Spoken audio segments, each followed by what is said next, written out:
In this episode of the Stamina Lab podcast, I spoke with Dr. Deborah Teplow. Dr. Teplow is an expert in the science of behavior change and language of hope to help people make positive, lasting behavior change in their lives. Her approach is person-centered, strength-based, and solution-focused. She's also the co-founder and CEO of the Institute for Wellness Education. And she's also my partner for Be Your Own Best Coach, a collaboration between Stamina Lab and the Institute for Wellness Education to help professionals and entrepreneurs in tech and healthcare shift mindset and change behavior. In this episode, we talk about what makes a resilient person. We break down how to build the habits to develop more resilience and how psychological flexibility is essential for not just bouncing back from challenges, but growing even stronger. I know you'll get a lot out of this conversation, so let's get started. So let's get started talking about what makes a resilient person and how does resilience impact our lives? What a great question. There are so many factors that contribute to resilience. One is staying in present time. Another is being able to gain perspective of where you're at the moment and the larger world. Another is feeling the sense of belonging. Humor can work into that. And certainly we can build skills for resilience. I think one of the things that that resilience, how it impacts lives, is that it makes people more able to act in the service of their values. And it's sort of a kind of a yin-yang thing, is that the greater ability you have to act in the service of your values, despite uncomfortable, unpleasant, or painful feelings, thoughts, or sensations, the greater you grow your resilience. The greater you grow your resilience, the more you're able to do that when things get tough, you can still act in the interest of what really matters to you, doing what counts. So they work together in tandem to build each other, identifying your values and then working to achieve those values consistently builds resilience, which then allows you to be more consistent on building your values, working towards your values. Absolutely. Absolutely. And I think, how does it impact their lives? We know that people who go through really, really difficult, highly traumatizing experiences often recover from those experiences. It doesn't mean that they go away, but they move through and outward. The way they do it is by connecting with others and doing things that count. I'm reminded of Lauren Wasser, who is a model, and got toxic shock, almost died, and had one leg amputated and part of a foot amputated, and was crushed. Said how she actually did think about suicide multiple times because the person that she was, the beautiful athletic model, was gone. And through some really hard internal work, she realized that she never, ever wanted this to happen to other young women. She got toxic shock through tampons. It's big stories about that. And so she started an initiative to bring this to public awareness, and also to make sure that sanitary products for women were changed and were no longer life-threatening. And that idea of tapping into what were her deepest core values helped her climb out of that depression beyond the suicidality. It's, what do I really care about? What do I want my life to stand for? And I think that that's how catastrophe can impact our lives. We want to just hide and run away. Resilience enables us to expand outward, to do something of ultimate service for ourselves and for others. And so that's a great example. Do you have other examples of people who have built resilience or that are resilient? Yeah, absolutely. I mean, one of the famous that's often quoted is Viktor Frankl, who was a psychiatrist, philosopher, and Holocaust survivor. And there are many quotes that people, many sayings that people quote from him. One has to do with everything can be taken away from man, except their, what they really stand for. And I'm screwing up the quote, but you are much more than just the externals. I think when we talk about resilience, often we get trapped into thinking, what are the tips and the techniques and how do I do it? Overlooking the more kind of psychological, emotional, internal, maybe psychic process of building that capacity to not only move through things beyond difficulty, but expand outward. And, he says that Viktor Frankl says about resilience that it's your attitude. People can do all sorts of things to you, but your attitude is yours alone. And that can enable you to endure really hard stuff. So it's kind of it's your mindset. Did you say? Absolutely. And at the base of resilience, when we often get, and it's not that behavioral things don't matter. They really, really do. But mindset is a part of it. And it is not about finding the positive or putting on the happy face. I really want to disabuse people of the notion that it's all about finding the positive or that the ultimate is searching for happiness, because sometimes life just isn't happy. There is nothing positive. There is nothing happy. And this is where really tapping into your core values makes the difference. Because, and as Viktor Frankl said, it's not about being happy. It's about having meaning in life, living a rich, meaningful life. And that isn't always about being happy. When bad stuff happens, it's how do we experience it? How do we endure it?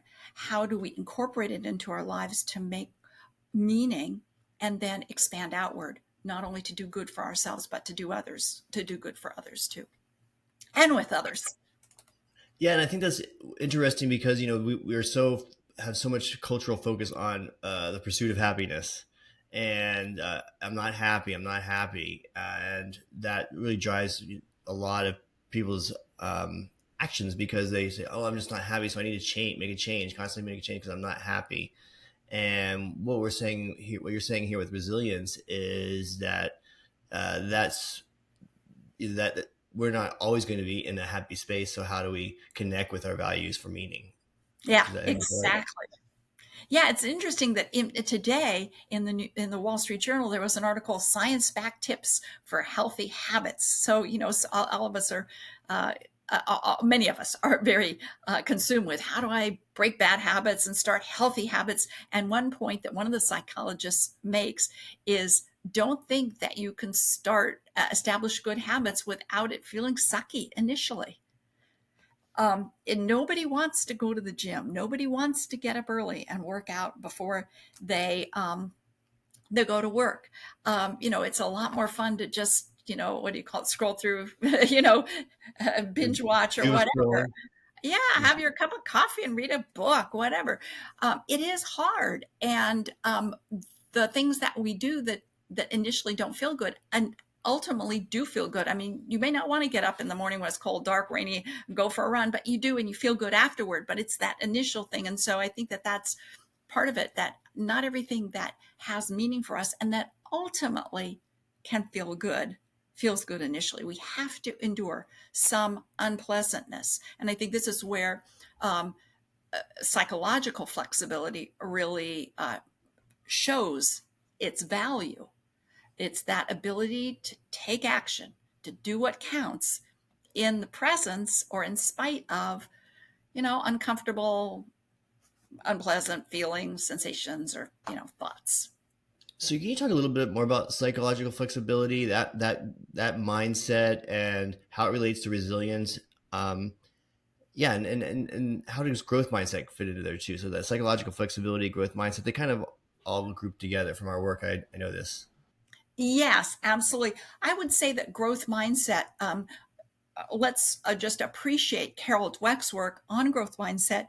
It was came out of the educational space and learning with kids. And so the growth mindset is there are two basic mindsets she observed among kids. One is fixed mindset, which is I identify with my label. I'm dumb, I'm smart. This is I'm dumb or I'm smart. And intelligence is fixed. Growth mindset is and I can always grow my intelligence through different steps or different methods, including very strategic, kind of deliberate practice. And so that's been expanded to the adult world where we identify some adults as fixed mindset. It'll never work. It never has. To growth mindset, well, it's never worked so far or not yet. That's growth mindset versus the fixed. And that growth mindset is definitely a part of psychological flexibility. Psychological flexibility is broader than that. It is the kind of the fundamentals of how you approach your life, your identity, and your actions in the world. And it goes beyond just growth mindset growth mindset, either fixed or growth. It's how you see yourself in the world. It's what you do when you bump up against uncomfortable, difficult feelings or thoughts, beliefs, even sensations. And it also looks at self-imposed limitations. And certainly that self-imposed limitations you might think of as the fixed mindset. I can't do that because I'm bad at X. And psychological flexibility would say, I notice myself telling myself that I'm bad at it, but maybe I'm not, or maybe I am, but it's okay because regardless of how good or bad it is, I still want to take action because it's important to me to do this or that. I'm bad at, I want to have a hobby, but I'm really bad at art. I can't draw. And yet I'm fascinated with drawing and I like it because I think it would add meaning to my life to engage in something that's visual and kinesthetic. So you know what? I might be bad at it, but I'm going to draw anyway, because that's some way that I can experience I can experience it and express myself no matter how dopey it looks. Yeah, well, I'm bad at it right now. Yeah, right. Good Or, mindset. There you go. or it's also, I find that, especially in the creative space, of which we're all in some level of creative space, is you're bad at, you might be bad at it right now compared to whom. So if it's just it's in your hobby area, then it's just for your enjoyment. So that it's compared to your own self, or there's no bad. It's just you expressing your ideas. And then, I mean, if you are a professional artist, then there's a different scale with which you're putting yourself again. So I think that's also interesting as part of, I guess, psychological flexibility, to be able to recognize that this is just for me, for a hobby to do, and it doesn't matter what I create. It's just me expressing myself. Right. And one thing about psychological flexibility, just as growth mindset has kind of two polar opposites: fixed mindset, I am bad at this, therefore I shouldn't do it, or I might be bad at it right now, but I can grow. Also, we have psychological inflexibility and psychological flexibility. So psychological flexibility is I can make peace with some difficult thoughts or feelings rather than resisting them, or I am aware and open to all my experience. And when I do experience stuff that's difficult, I try to keep a broader perspective. Or even when things got tough, I was able to take steps forward to what I value. So that's psychological flexibility. Psychological inflexibility is when I experience unpleasant emotions or thoughts, I run the other way, or I try and distract myself so I can get away, or I ruminate over and over. Depressing thoughts keep going around and around in my mind. I mean, that's part of psychological inflexibility. Or if I have negative feelings, I avoid them. So I don't do stuff that might cause me to have some negative feelings or thoughts? And we, a simple example, and everybody's heard this, well, I had a, there was somebody I was in love with, but they broke my heart, and therefore I'm not going to get in another relationship because I don't want to get hurt. And that is, I don't know if Carol Dweck would call that a fixed mindset. It doesn't really fit in the rubric of that we Mhm. so Right. identify as growth, because we're talking about skills and learning, but certainly fits into psychological flexibility or inflexibility. I don't want to do that because I could get hurt. And what's interesting is you can do a little experiment and say, have you, would you rather not have, who's ever been hurt or have, had a relationship that went sour? Think about when the relationship was great, a time when it was great. Would you have wanted never, ever to have that? And invariably people say, no, it was worth it. It was worth that good stuff. Yeah. So, And so you would want to have a growth mind. You need the more growth mindset oriented you are in the more arenas is the more psychological flexibility you would have. oh, that's an interesting question. I haven't thought about that. I don't know if it's uh, uh, yeah, I would say the greater your growth mindset, it reflects um, more psychological flexibility. Again, growth mindset is mainly, and this is from Carl Dweck's work, mainly applied to skills and learning. Um, it it there is certainly some uh, self-talk talked about there. I don't think it's as broad as psychological flexibility and hasn't been studied in the same ways. I would say the ultimate what we want is psychological flexibility. That really encompasses all of the all of it. Got it. Got it. So growth mindset is just because growth mindset is a very popular concept, Yeah, and I so think the subset. yeah, it's a subset. Mhm. Right. Um, so someone who is psychological flexible, that you could be psychologically flexible in one area, but perhaps not in another area. For example, the example you just gave, where I don't want to have another relationship. I could really be in my work arena. I'd be like, okay, well, bring on something new because I'm confident of my skills there. But in my love arena, I might want to not get involved in another relationship again. And so you could have psychological flexibility in one area, not the other. Correct? Yes, and absolutely. And nobody's psychologically flexible 100% of the time. I mean, it could vary based on your overall well-being. And certainly, Glenn, I know you're big on sleep. If you don't get enough sleep one night, you really could let the sort of more psychological inflexibility, I can't deal with it, I don't want to deal with it kind of thing, slip in. So I don't think that, one thing we can say with certainty is things change. So, we can have areas where we are more capable or we have more skills and with psychological flexibility, other areas where we don't exhibit or use or have as much flexibility. And certainly, everyone can grow it. Um, Everybody can improve. So let's go back to how did psychological flexibility again. How does that relate to resilience?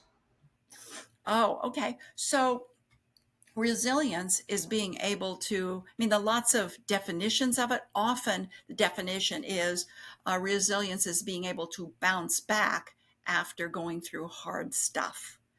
Um, and so psychological flexibility gives you those it gives you it's the capacity to endure the bad stuff and act in the service of your values. So that's the core of resilience. Bouncing back means you will get back to what you care about.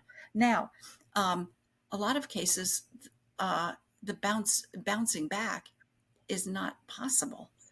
Um, if you've experienced a loss of someone in your life, you can't bounce back. They won't come alive again. Or in the cases of true catastrophic um, trauma or horror, the Holocaust, Hiroshima, tsunamis, COVID. there's no bouncing back.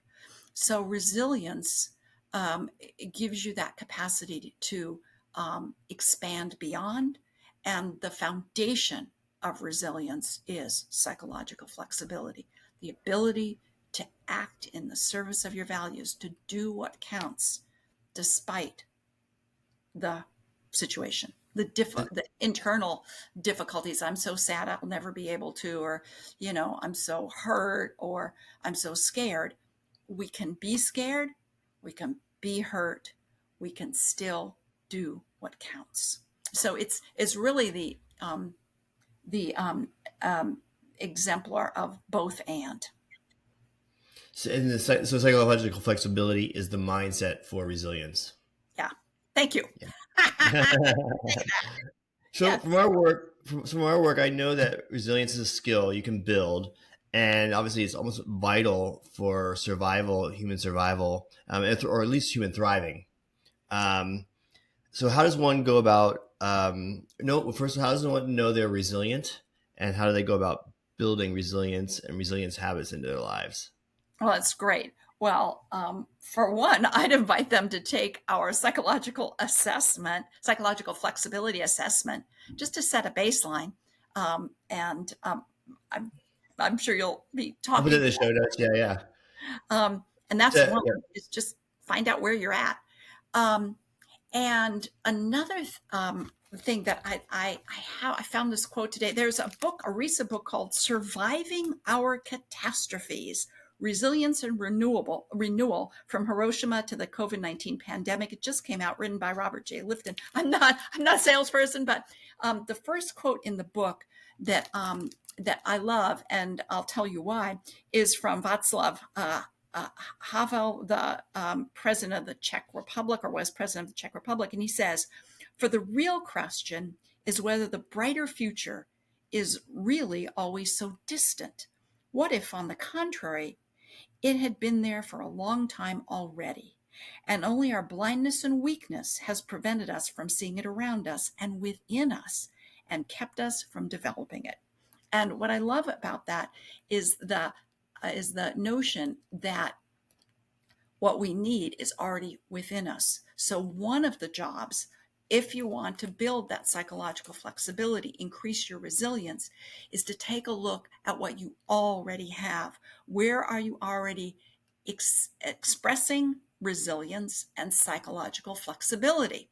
So for anybody who's a parent, I invite you to think about changing diapers, because, diapers are sometimes they're not, they're not fun. Even if they're not poopy diapers, they don't smell at all.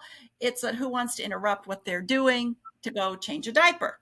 But we do it anyway. We do it out of love. We do it out of a sense of responsibility. That is the epitome of psychological flexibility. We're doing what counts. We're taking action in the service of our values, despite uncomfortable, unpleasant, whatever, painful thoughts, feelings, beliefs, sensations. That is such a minor, but think about a pearl. It's that one grain of sand that starts the pearl. So every act we do that is doing what counts in the service of our values, despite whatever, discomfort, unpleasantness, etc., is growing that muscle of resilience. And so there are 3 ways that I've thought of that I'd like to share to grow resilience. Yeah, definitely. Okay. So one is use your imagination. I'll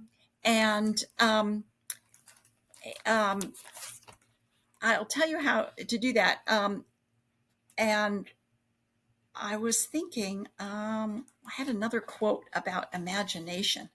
And this is, let me just start the quote, give you the quote, and then I'll share the techniques.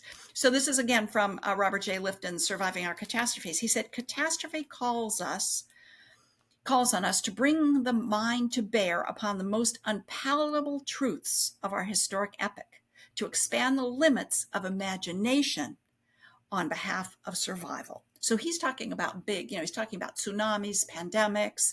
The task is not easy.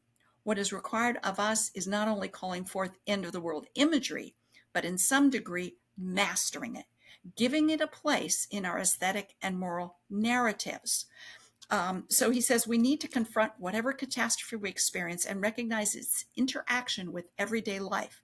Only in that way can we deepen and facilitate our imagination as it struggles with such daunting contemporary issues as the destruction of democracy, racism, and COVID-19.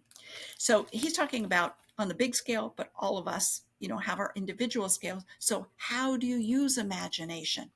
And so one way to to help anchor yourself in the core of who you are and what you really count, what really counts for you, is, and not get carried away with the transitory feeling. Like all of us, have a moment of we're feeling down, we might feel depressed, sad, upset, fearful, whatever. And we can identify with that, and our world can be colored by that. So one way to combat that is to use your imagination and mental imagery. And think of the sky, or look at the sky and notice the clouds. If it's stormy, notice the storm, the lightning, the thunder. Notice the sun coming up. The point is that the sky is always there. It is always present, regardless of what is transitory. And it may be very dramatic, but the sky is always there. And that is you. That's the core of you. Grounding. That's a grounding exercise. Yeah, it can be a grounding exercise. If you think of that mental imagery and you sit with it and realize where am I, the sky? And noticing that those feelings of whatever that are upsetting, disturbing, whatever, they are like clouds passing by. You might look at them as the geese flying by. Geese, okay, that's my fear. It will pass because I am not my clouds. I'm not my lightning, thunder. I am the sky. So that's a grounding. So that's using your mental imagery. A second thing is linguistic. We humans create our realities with words. So, there are a couple questions that lots of people, therapists ask clients, and people ask each other or themselves. How does that make you feel? How does that make you feel? And how do you feel? And I think those two really are disservice. I actually go on a rant and rave and say, I wish I could wipe them out of the vocabulary. Why? Because how does that make you feel does not suggest agency at all. It suggests you're a sitting duck and a victim for whatever befalls you. Whereas how you make you feel as attaching to your emotions when the emotions are transitory, like the sky, like the wind and the clouds, etc. Exactly. Thank you for making that connection. That's it. Feelings, you can't control feelings, and they're transitory. They change. I mean, if you ask yourself, how many feelings did I just have in the last minutes? Probably, a little exaggeration, but 1 billion. They come and go. And and our ability to let those come and go, not to block them, like, I don't ever want to feel, hurt again, so I will not engage in this. No, it's to be open to our experience, to accept. That doesn't mean we approve or we're inviting or we agree or whatever. It just is accept. I accept it's what it is. And then to ask, what do I want to do? What do I care about? What counts to me? And what am I going to do about it? Even in the presence of the icky, the storm, the geese, whatever. So we can train ourselves to separate from that over-identification of I'm sad, I'm feeling whatever that transitory thing is at the moment by using language. So first of all, 2 ways. One, to externalize whatever the difficult feeling is. Instead of talk about sadness, my sadness, my fear, is to substitute the my, or I'm feeling, is to talk about the feeling, the sadness, the fear, because now we're naming it as an object outside of ourselves. Second thing we could do is use a noticing word. I notice myself feeling the fear, or the fear is coming up behind me and I'm noticing that I'm starting to feel the fear. This is a linguistic distancing. So I'm no longer the fear. It hasn't completely inhabited me and taken over. It's something distant from me. It's the observing self. And that is a huge, huge help and part of a skill of psychological flexibility. It's again noticing the sky versus the clouds. And you can even name whatever that emotion that's troubling is and befriend it, talk to it. I worked with somebody who was anxious about talking in public, and she named her anxiety Annie Anxiety. And so before she did a little public spiel, she talked to Annie and she said, Annie Anxiety, I know you want to come. I know you're afraid of whatever's going out there. I promise you, I promise you, I'm not going to shut you out. I notice that you're trying to protect me. I notice you have a job. And right now I'm going to go out and do what I need to do to give this presentation. And that is very powerful, to be able to separate yourself out. I like what you said there in that section about doing what's important to you in that moment. And sometimes when you use the word values, it can just doesn't attach to your everyday moments. But when you're in that moment, okay, what's important to me right now? What do I need to do? Which is essentially your values, but it's another way of coming at that. Right. At that thing you want to do when it gets tough. When it gets tough. I think that if people thought more about what they really want, underscored capital, we'd have a lot less conflict in our relationships, because so often we can get into pissing matches with each other. Who does the dishes more, or who, cleans the shared company refrigerator more, and get into conflict about that. And those are important. I'm not saying they aren't important at the moment, within the context. But we get into those pissing matches instead of saying, what do I really want? And what we are human beings, we are social animals. Ultimately, what we want is connection. And so when we think, I do feel like I'm doing more, I want them to step up to the plate and do more. But ultimately, what I really want is to stay connected. That doesn't mean that we won't address the issue, but the conversation takes on a different meaning, because we recognize that whatever conversation we have, we can be building a stronger relationship with the person. So then it's, here's my perspective. I really am interested in your perspective, and we're on the same side of the table. Our relationship is important to us. We're on the same side of the table. What can we do about this other thing? The fridge, or the, folding laundry, whatever it is, takes on a very different tone, because we've tapped into what the meaning is. And I think that, recognizing who we love and that we want to continue those relationships, who we care about, or who we better care about because our survival, our success at work depends on it, that is, it's powerful. So I want to come back to that, because I want to talk about a little bit about what you can do in the moment if you aren't able to make that quick judgment. But I want you to go through, continue on your 3 areas of action here for resilience. We had imagination. We had the naming the emotion, languaging, and so then the third one is do something hard every single day. That's the behavioral. So remember that psychological flexibility, resilience, is being able to do the hard stuff in the context of difficult, painful, distressing emotions, thoughts, beliefs, whatever, sensations. And I'm reminded of Aaron Ralston, the hiker who was trapped in Utah, I believe it is, when a boulder rolled down over his arm and trapped him. Oh, right, yeah. It was made into a movie. It was made into a movie, yes. Yeah, right. He was going to die. He had to cut off his own arm in order to survive. And if that's not, doing what counts in the presence of really hard stuff, I don't know what is. But he didn't get there. He didn't come from, dancing through the tulips to that.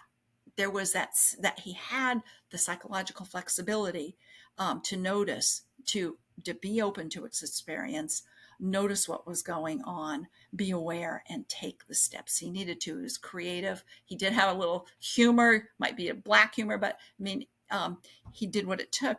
And so how do we gain, hopefully nobody ever goes through that, but, catastrophes, there's the pandemic. That was something we all went through. We didn't plan for that. Tsunamis, flooding, etc. So it serves us to build that capacity, that resilience as much as possible. So do something hard every day. And it doesn't have to be super hard. It can be something you just don't want to do. Simple one is that I do is I wash out my coffee cup after I'm done. My tendency in the past has been to finish my coffee, put it in the sink. I also used to do that with my dishes too. And I thought, well, if I had this little game with myself and also have fun. That's one thing we know about people resilient. Even when they go through the hardest stuff, they have some humor and they try and make things wherever they can fun, have fun with it. So I used to say, well, if it takes me less than 20 seconds, I can do it. Sometimes it's been hard. If I can do it in less than 10 seconds, I'll do it. And I talk myself through it. So I'm very aware. It's not that I'm trying to build an unconscious habit. On the contrary, I want to be very conscious. And I say, I really don't want to do my coffee cup, but I know by doing it and putting it away, the next time I come back to the sink, it will be clean. And it's been great. And I've done it for months and months. The other thing that I did, and that's really dopey, is I was thinking about how can I talk to myself so that it's very clear the values I'm acting on. I really love that sense of cleanness, of all everything's good, peaceful in the world and good in the world. When I see a clean sink, that's a value. That's a big value to me, and I do it by cleaning. But one day I had a pile of dishes, and I really didn't want to do them, and so I did talk to myself. Not only did I talk to myself, but I sang to myself while I was doing it. And this will sound ridiculous. I know you can edit what I sang. I don't want to do this. I don't want to do this. No, I don't. No, I don't. And I sang that over and over. I was laughing at myself because it was so ridiculous. And yet I did all the dishes. I had fun. And when I looked at it, it was like, there's peace in the world. Everything in my world is fine because I see a clean sink, clear sink. The dishes are done. And I think that, just acting on your values, even the tiniest. The brain doesn't know the difference between, a tiny discomfort and a big discomfort.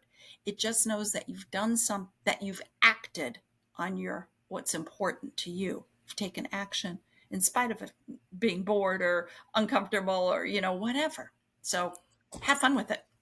That's fantastic. And I think too, when we coach people to try to help them get to sleep, especially in the evenings, using all three of those techniques, the visualizing, the languaging, and doing the hard things, even the smallest things, all three of those help to identify why do you want to go to bed on time, or why do you want to put the phone to bed early so you can get that sleep. It's all, so that when you wake up in the morning, you're obviously going to be more resilient overall, but it also helps you with those immediate temptations that you want to do, that I'm feeling bored, or I'm feeling unhappy and I want to go check this or that on your phone, or watch another Netflix show, that type of thing. And so all three of those areas can help build resilience for going to sleep, which then builds resilience in general because you're more well rested. Right. I think that's a key theme here, right? We keep seeing is that, being every time you can be a little more resilient allows you to be more resilient overall in all capacities. Absolutely. And I think that one thing that can help besides for, you talking to yourself is recognizing what difference will it make? And drilling down on what difference will it make? What difference will it make? What difference will it make if I wash my coffee cup and put it away? What will it make that much difference? Well, what difference will it make? Well, I'll come to a sink that's clean. Admiral McCraven, who was an admiral in the Navy, was Navy SEAL, talks about making your bed and what difference will it make? And he says, on a bad day, when you've had a really terrible day, you'll come back to your rack, meaning the Navy word for bed, and you'll see the bed that you made, and that you will have accomplished something meaningful during the day. And I think that's really important for us to appreciate that each tiny thing we do makes a difference. I was thinking about this, doing the hard things you don't want to. Obviously, you mentioned getting up in the morning to exercise, and excuse me. I think I edited this out.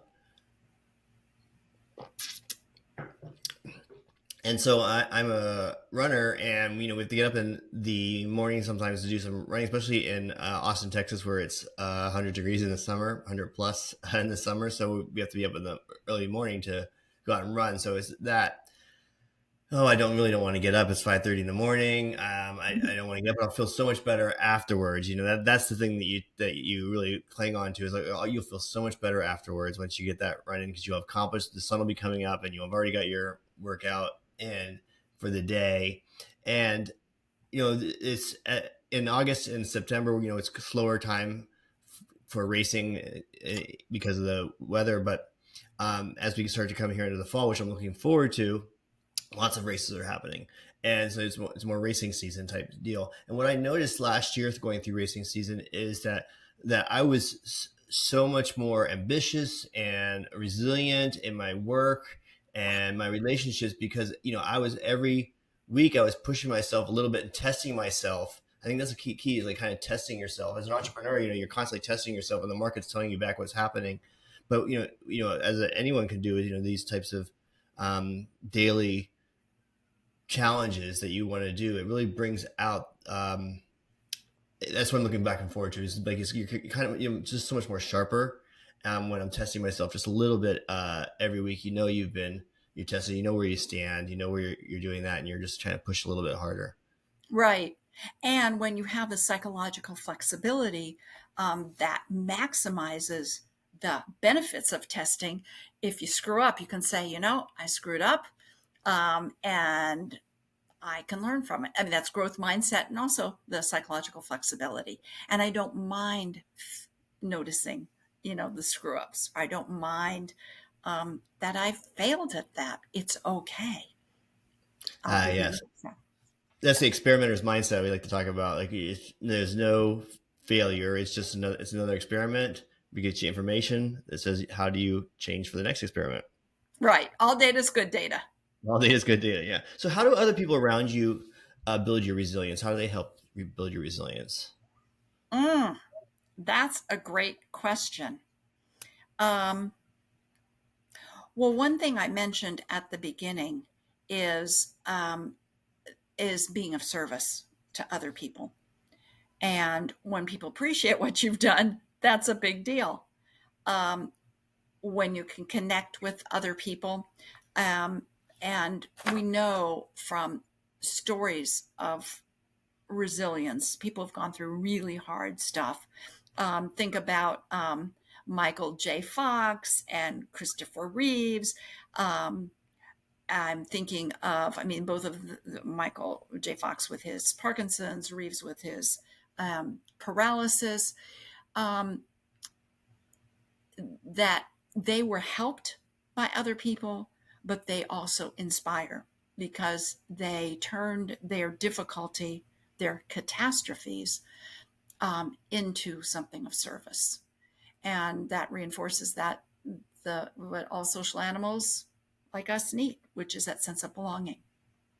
Yeah, I think that also, it's funny that you too, is one of the things about people is, I think, you mentioned a couple different ones here, but I'm also thinking about some of the most inspiring movies are movies that are built on resilience, on sharing. When we talked about the person who cut his arm off, which was definitely a famous movie, but when you're looking at those types of stories, he's like, oh, when you have those resilient stories, I think that's really a great reminding for movies, because it connects us with other people that have gone through something difficult and has us learn from that. Right. It's inspiring. It's a model. And it reminds us of what really counts, because it's so easy to get caught up in, goofy, I call goofy stuff, the superficial stuff. And superficial stuff matters at that moment. But in the scheme of things, it's really what difference will acting in the service of your values make? What difference will it make? And I think when we ask, what difference will it make, that helps us. It's harnessing psychological flexibility, because we can look at things from different perspectives. And then when we take steps to do what counts, that is building that resilience. I also think that you asked about people and how they factor in. People can be instrumental in building our resistance too. I mean, coaches, support groups, that kind of thing. I mean, we can grow resilience by learning more. And even just seeing other people model it when you're doing the tough thing when they don't want to, having more of those people in your life helps to see, like having a really great boss or manager that's like, oh wow, he's or she's really doing really fantastic work in spite of whatever challenges that are happening. That really is, I think, really is a key quality of leadership. Absolutely. And I also think, just as the quote that I read at the beginning, the Václav Havlik, of not discounting and overlooking what we already have, that blindness or weakness has prevented us from seeing a brighter future around us or within us, and that keeps us from developing it, is to notice when we are acting in the service of what we value. I mean, do not discount having to change diapers, or washing the one coffee cup, or being nice to somebody who's being a jerk. You're modeling for them. And I'm not saying you should be a rug to walk on, but sometimes we have a choice whether we can lash out at somebody or to treat the person with dignity, hold our space, keep our boundaries, but still act with dignity. Those are all good models for us. I do remember something. I sat on a plane, and this is probably a long time ago. Lots of women struggle with weight, and, whether they need to or not. But I was sitting next to a gentleman, and this is a time so long ago that airplanes served food, big meals on airplanes. And I noticed the gentleman next to me got his meal. He unwrapped it very carefully, and he cut his food up into tiny pieces, and he ate one piece at a time. He was very fit, and he was very fit, thin, and he was so deliberate and I'll use the word intentional in his eating. That was probably 40 years ago, and I still remember it. And it inspired me when I think of acting with intentionality and deliberately. Boy, that image comes to mind. So we never know who we may be inspiring, and if we open up our eyes to appreciate what's around us, we also see examples of people taking action in the service of values despite it being difficult. He might have been super hungry, but there he was, being very deliberate. I think that's a good reminder for us is to open our eyes, have a very broad perspective, expand outward to see where those lessons of resilience exist for us. So I wanted to, with the time we have, I wanted to ask a little bit about the window of tolerance, because when we talked about earlier, I want to talk about this later, but it's when you're in the moment and you want to act in service of what's right, and your brain is a bit hijacked, and you're not able to think clearly. So first, I want to talk about what the window of tolerance is, and how it relates to resilience, and then how we can deal with challenges when we're outside of our window of tolerance. Oh, okay. Well, that's a great topic. So window of tolerance, and I'm going to be really, really just so elementary. I'm not a neuroscientist, I think I know enough so it can help me and people around me. So when we talk about window of tolerance, we're talking about the nervous system. So the nervous system is, we have our autonomic nervous system, breathing, digestion, rest, and we have other parts of the nervous system, like the amygdala, which is a kind of where we experience emotions, and our nervous system is always on alert to keep us safe. So there's the autonomic nervous system, which is, breathing, digestion. It keeps us alive. But then we have another part of our nervous system is noticing what's going on around us. It comes from, because we're all, we're social animals. We are animals. All animals have not only breathe, digest, sleep, but they also have a nervous system that perceives safety and particularly danger. Without perceiving danger, we'd all be, the tiger's lunch, the next afternoon. So the window of tolerance is where our nervous system is in its comfort zone. We feel safe. We don't feel threatened. Once we have feelings of threat, we operate in one of two ways. We either become hyper aroused, and that's our fight or flee. Even freeze can be a kind of hyper arousal because our muscles are very tight. Or we are hypoaroused, and that is shut down, and that shut down or feigned death. If a little animal is attacked or is threatened by, the hawk swoops down to get the rabbit can flee. It usually doesn't fight. It can also feign death. It completely collapses. And we do that. And we do it behaviorally too. If we're feeling, and first of all, our nervous system is always on alert. So often I say when in my own, in our training and my own teaching, our nervous system gets the message before our brain even is aware of it. Or if someone says something to us, our nervous system has already processed it and is reacting before it goes from the ear to the brain, and we react. We recently had Johnny Miller, who runs a nervous system mastery course and podcast, and he was talking about that there's hundreds more data points coming from your nervous system to your brain versus the opposite direction. And I thought that was so fascinating. Oh yeah, absolutely.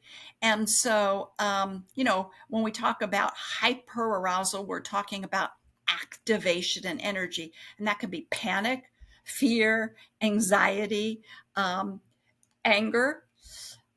Losing your temper is an example of going out of the window of tolerance. And the window of tolerance is the space.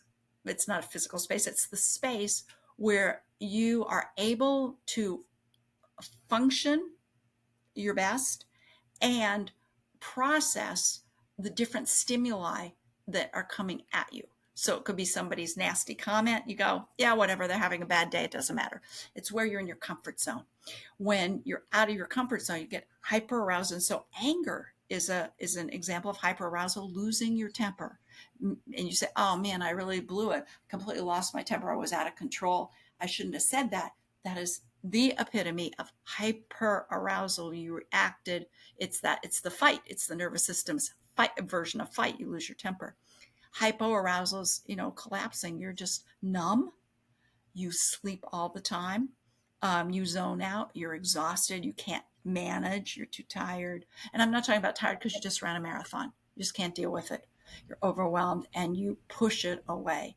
So you're out of your window of tolerance. You're no longer be able to function fully and effectively. I think one of the things that is interesting about getting proper sleep consistently is you able to keep that window of tolerance at its maximum for you. And even Absolutely. Absolutely. And psychological flexibility allows you to again, act in the service of values despite those uncomfortable feelings. The uncomfortable feelings or sensations or thoughts, they're what throw you out of your window of tolerance. And so having more psychological flexibility expands your window of tolerance, allows you to be open, accepting to what's going on with you, and know it's, again, that sky. Just because it's stormy weather doesn't mean that sky is going away. So it's like people can do stuff cut in front of you in traffic. They can not do their dishes when they should. And so the shared company kitchen is a mess. And you can act in ways that are important to you and that count. I'm not going to blow up. I'm not going to swear at people. I'm not going to curse. I'm also not going to do the dishes. I will have a curious conversation about the issue and see what we can come up with together. So I think it's interesting. So psychological flexibility kind of is the mindset, a way to keep your window of tolerance strong, and then getting sleep and exercise and nutrition properly. That's your physiological way of keeping your window of tolerance at its best. Absolutely. I would say that the psychological flexibility is probably at the core of it, because I'm thinking you can be well rested, you can be well nourished, you can be fit, and you can also have a lot of problem. You can be very psychologically inflexible and fixed mindset. So if you're in that moment, when you're in that moment though, where you are hijacked outside of your window of tolerance, one of the exercises that you can do is, obviously we talk about breathing exercise, is that to help calm yourself down, to bring you into window of tolerance. It's also maybe taking a break, walking away, regrouping, to reassess what is important to you in this moment. Absolutely. Right now. Yeah, I like to give the example of, just saying, oh, I need to step away to the restroom, and closing the door in the restroom, making your space smaller, and being able to really assess from that standpoint. It's a easy way to get out of any situation. It's like, oh, I need to step away from the bathroom for a moment. Yeah. And I think before you can act, though, you have to, that's where psychological flexibility comes into play. It's, and when we talk about psychological flexibility, we're talking about being open. That is, that you accept what's going on, being aware of how you're processing what's going on, and then taking action. You can't take action to excuse yourself to go to the restroom and calm yourself down, or even take a breath, until you are open to experiencing those feelings and noticing them. So I think the first thing is to make friends with the underlying psychological emotional processes that we all experience 24/7. Well, not if you're sleeping, but is to say, oh, I notice, and to be very aware of noticing when some stimulus comes at you, whatever way it can be. It's somebody said something or did something, or a thought popped up in your mind. It can come internally, that you are open to noticing it. Oh, I notice this thought has kept coming inside, keeps coming up for me. I notice I feel kind of tight in my shoulder. Now what am I going to do about it? And I think so. It's very important, before you can take that calming breath, that grounding breath, or excuse yourself, you have to give yourself permission. Be aware. Yeah, be aware, and know, to be open and aware, and know that you are the sky, that lots of stuff can happen to you. It isn't, it won't kill you, and that it's really much worse to push it off. So that's really good. You've got a lot of techniques in there to help people build resilience. If you were going to give one piece of advice to help a person who is just starting on their path to improve their resilience, what would it be? That is such a great question. Such a great question. And there's so many things to say. Do I have to choose just one? I think it's,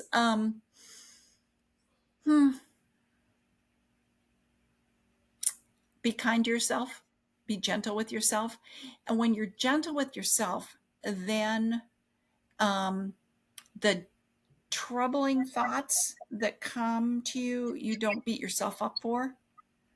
I mean, we often, a lot of times we're avoiding bad stuff. And when we avoid, we get stuck, or we cut ourselves off from living a rich, meaningful life.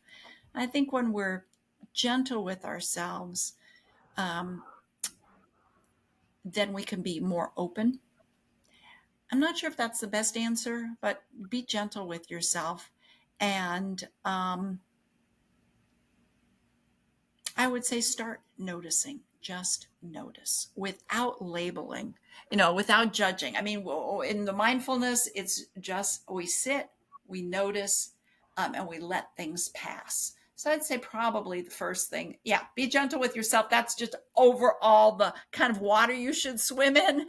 And then the second thing is start noticing without any judgment. Just notice. Take a breath and notice. Are you feeling tight somewhere? What are the thoughts going through your head? Just notice, and don't feel that you have to do anything. I mean, I think that is really important, because it's like, how do I build resilience? How do I do that? What do I do? What do I do? It's do rather than be. Can I be open? Can I hold the space of awareness, and allow myself to see myself in a larger perspective, even when there are tough moments. Yeah, I like that. It sounds like a fantastic place to wrap up. Deborah, if someone wants to reach out to you, how do you suggest they contact you? Listening at beyourownbestcoach.com. Awesome. Thank you, Deborah, for taking time to be on this show. And until next time, thank you everyone for listening. Welcome to the newest episode of Stamina Lab, hosted by me, Glen Lubbert. If you're ready to upgrade your performance, achieve mental clarity, and improve your well-being, well, then you're in the right place. You'll hear the stories of professionals who have taken on big challenges while managing their energy and longevity through the ups and downs of pursuing their goals. Enjoy this episode, then head to the show notes to learn more so you can take the next steps to build the habits and systems you need to achieve your dreams.